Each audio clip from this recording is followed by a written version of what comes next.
Hi, we're going to continue talking about ecology today. So after you've signed in for your daily attendance and you reviewed the posted PowerPoint, it's time to begin. Ecology Day 2. We're going to dive a little bit deeper into ecology. In ecology, it's really important to know that there's an interdependence. Everything depends on each other. Organisms and the physical environment, right? The living, biotic, non-living, abiotic are linked. They rely on each other. So changes in one can result in changes in another. Now, as we proceed, let's examine factors that affect ecosystems. Climates affect ecosystems. Year-to-year patterns of temperature and precipitation, temperature, right, being how hot or cold it is, and precipitation is really important, right? You could have floods, you could have droughts, precipitation, just think of it as rain, or if it gets cold, sleet, hail, or even snow. And you know we get a lot of snow around here. And temperature and climate is really shaped by sunlight is a huge thing, but also ocean and wind currents, the way the oceans flow and winds flow.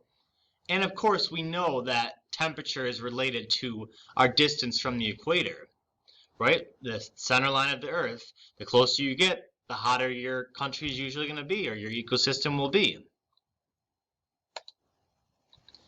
In relation to ecosystems, we've touched upon ecological niches before, but niches are a place, position, or a purpose inside an ecosystem. And we're going to use temperature as an example.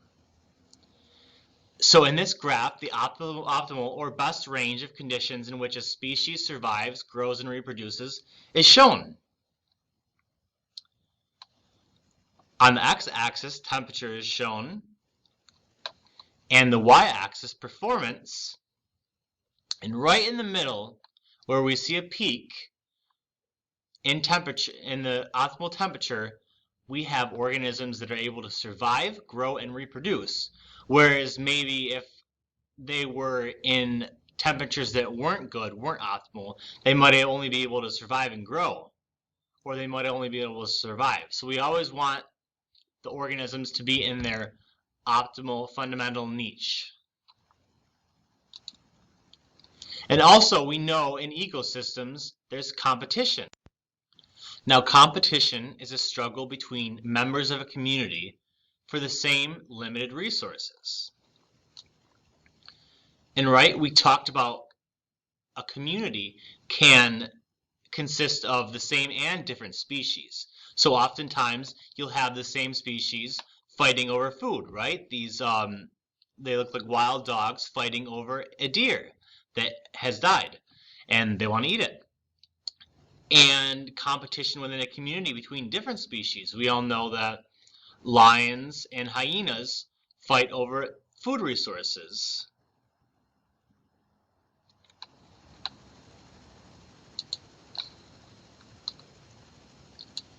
In competition between species for food, environment, shelter, nature can be a little cruel. You win, you survive, and you reproduce. You lose, and animals might die.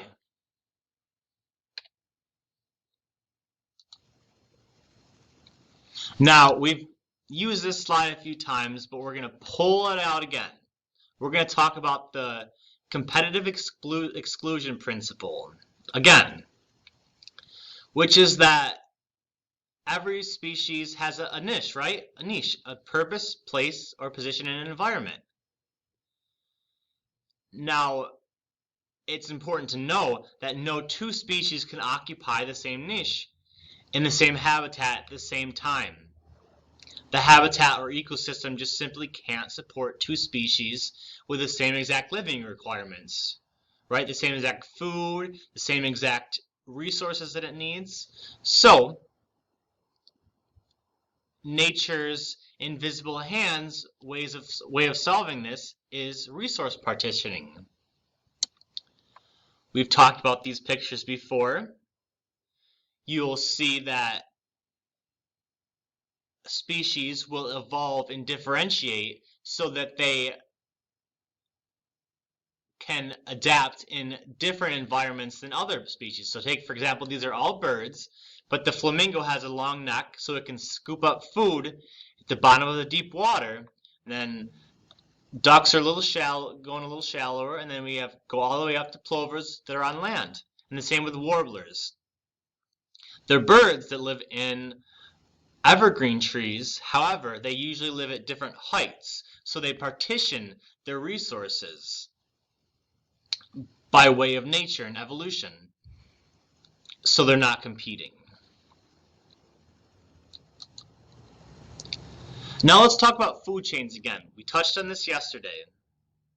Food chains are just simply a series of steps which show the transfer of energy in an ecosystem by showing how a single set of organisms eat or are eaten. Right? We have producers. Our original source is the sun. And then we go up to grasshopper, frog, snake, hawk. And then eventually everything must come to an end. All organisms will die. And then their nutrients will be decomposed and decayed and returned back to the soil by decomposers like fungi and bacteria.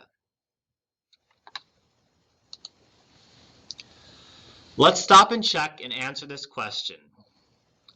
Decomposition and decay of organic matter are accomplished by the action of A. Green plants, B. Bacteria and fungi, C. Viruses and algae, or D. Scavengers. The correct answer is bacteria and fungi. When an organism dies, like the hawk, they are decomposed and decayed by decomposers like bacteria and fungi. And we haven't touched on scavengers yet, but scavengers are animals like raccoons, vultures, and hyenas, and they consume organisms that are already dead, scavengers. So they wander along and they find organisms that have already died or may have already been killed, and they will consume them. But in this case, our answer is B. Now, food webs, we're getting a little more complicated. Food webs are a series of food chains in an ecosystem showing the network of feeding interactions. Energy flow in food webs is shown by arrows pointing away from the producer and towards the consumer. It's always important to know that energy starts with the producers. Here's an example of a food web. You see there's many complex interactions. We start out with producers, and they're small organisms, and then they're eaten by larger, but it's not as simple as a food web because many organisms eat many organisms, and organisms are eaten by many different organisms, if that makes sense, right? It's not just a one circle. Everything is interlinked. But what's important to know is not shown is that the decomposers aren't shown. They break down the dead organisms, and decomposers make an ecosystem stable. They return that energy back into the soil, back to be available to the producers.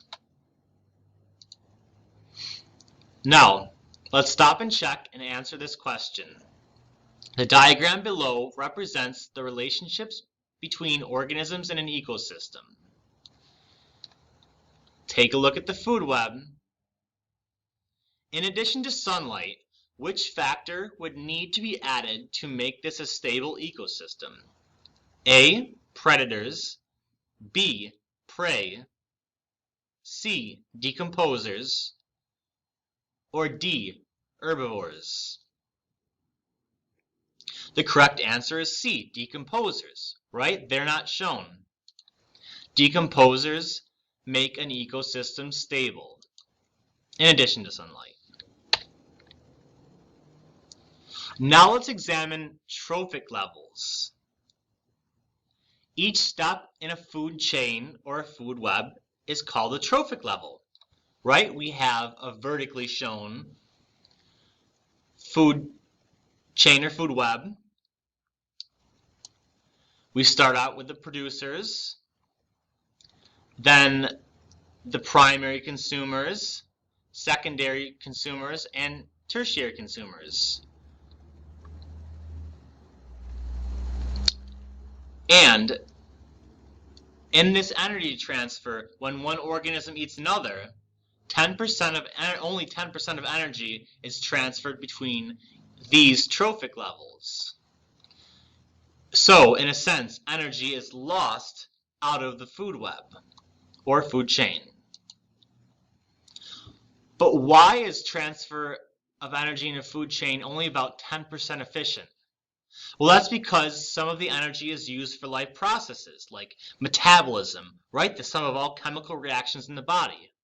Responsiveness to the environment, movements, reproduction, growth, differentiation, becoming a separate species, right? Becoming unique. Then respiration and digestion are all important life processes that use up a lot of this energy. But most of the energy is released into the environment as heat. Now let's take a look at what we call an ecological pyramid. An ecological pyramid shows the total amount of energy available at a trophic level, right? So we're taking the food web and we're turning it into a pyramid, and each one of these is a trophic level. We start out with the primary producers, have 100% of the energy available, but then only 10% goes up to the primary consumers, 10% again, so 1% is available, 0.1%, and then 0.01. So we have the greatest amount of energy available at the bottom and the lowest amount of energy at the top. And because of this, we see our food pyramid tapering off. This is because we have more producers, and with each trophic level, we get less and less of these species until we get to the apex predator, and there might be only a couple of them.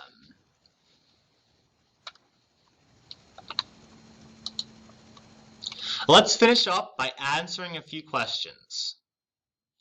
The greatest amount of available energy is transferred from level A to level B, A to level C, B to level A, or D to level A.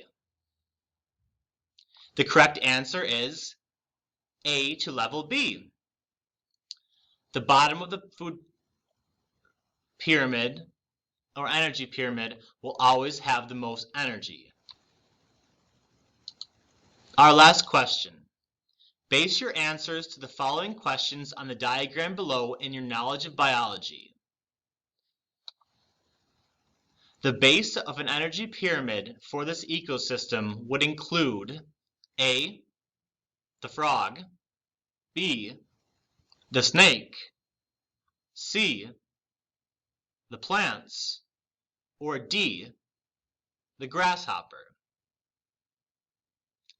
The answer is C, the plants. On the bottom of our energy pyramid are our primary producers. There are autotrophs, plants. They take energy from the sun. And this concludes our lesson today. Thank you, and I'll see you tomorrow.